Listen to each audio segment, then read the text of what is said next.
Le mode d'emploi pour ce vote. Sur le marché de Montreuil, en cette période de Noël, les primaires de la gauche paraissent bien lointaines. Est-ce que vous savez quand est-ce qu'on vote? Non. Je sais pas, peut-être en janvier.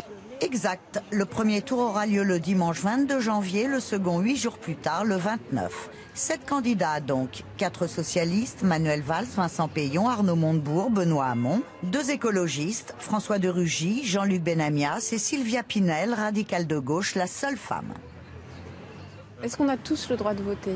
Oui, presque, avec 1 euro en poche. Les Français inscrits sur les listes électorales, les mineurs en âge de voter en 2017, ainsi que les étrangers qui adhèrent au parti organisateur de cette primaire, et ceux âgés de plus de 16 ans.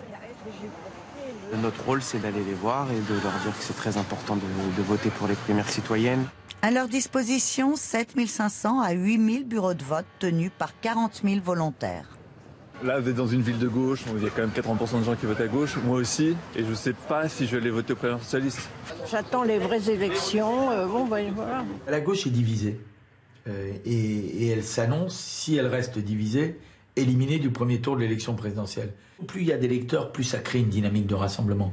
Et au Parti socialiste, on mise beaucoup sur les 3 débats d'avant-premier tour pour mobiliser le 12, le 15 et le 19 janvier. Celui d'entre-deux tours aura lieu le 25. Une campagne très courte et au milieu, les fêtes de fin d'année. Est-ce une mesure gadget ou bien une révolution dans le domaine de l'énergie solaire ?